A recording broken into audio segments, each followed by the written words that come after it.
Welcome back to Miss Rosie's class. Today I want to talk to you about understanding misbehavior. All kids misbehave sometimes, and how we as adults react to that misbehavior can have a huge impact on what kids learn as a result. Now, usually when kids misbehave, we tend to react in one of two ways. Either we'll lecture them on why their behavior was wrong, or we'll give them a punishment.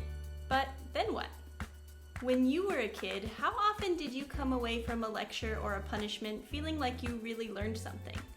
My guess is probably not that often. And if kids aren't learning, then the behavior's not going to change. If we really want to correct kids' misbehavior, we first need to understand the underlying belief that's causing them to make that choice in the first place.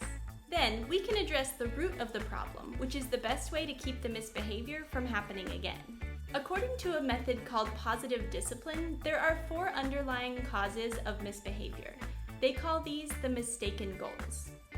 These are undue attention, misguided power, revenge, and assumed inadequacy. When kids misbehave, it's a clue to what they're really feeling, which is usually a lack of belongingness. They might be looking for attention because they believe that they only matter if they're getting special services from you. They might be looking for power because they feel like they don't have control over their own lives. They might be feeling hurt and be seeking revenge to make someone else feel the same hurt that they're feeling. Or they might have given up on themselves and feel inadequate to do what you're asking them to do, so instead they act out. If we can identify the mistaken goal behind the child's misbehavior, then we can help to get to the root of the problem instead of just reacting to what's on the surface. For example, let's say I have a child who's refusing to do their chores, for example, doing the dishes. They might say things like, "I don't want to and you can't make me." My first reaction might be to get angry or to get into a power struggle, or maybe to just start handing out punishments because after all, I'm the adult and I'm in charge, right? But would that really help?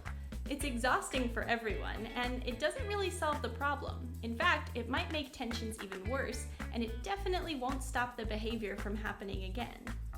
So instead, I might take a moment and ask myself, where is this coming from? Are they looking for attention from me? Are they trying to prove that they're the ones in control? Are they seeking revenge from something that happened earlier, or do they believe that they really can't do the task I'm asking them to do? Now, I know that they've done the dishes before without any problem, so I can assume that this is about misguided power. They're feeling powerless, and so they're seeking to prove that they can have control over their own actions. And while I don't necessarily love the approach that they took in this situation, at least now I know where they're coming from. So instead of getting into a power struggle, I can address the root cause of the situation, that they feel powerless, and they want some agency over their own lives. Now, I don't really feel like fighting or getting into an argument. Instead, I can just say, okay, I know that I can't force you to do the dishes, but they do need to be done before bedtime, so would you like me to set an alarm in 30 minutes? Or would you rather just do them now so you can relax before bed?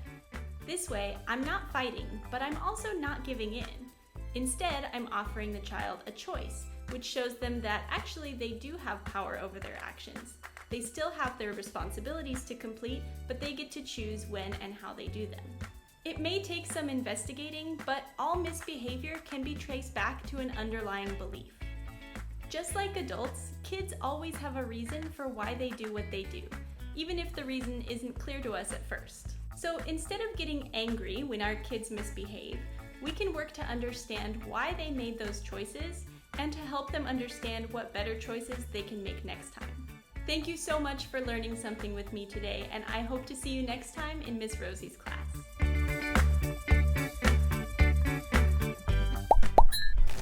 Studycat!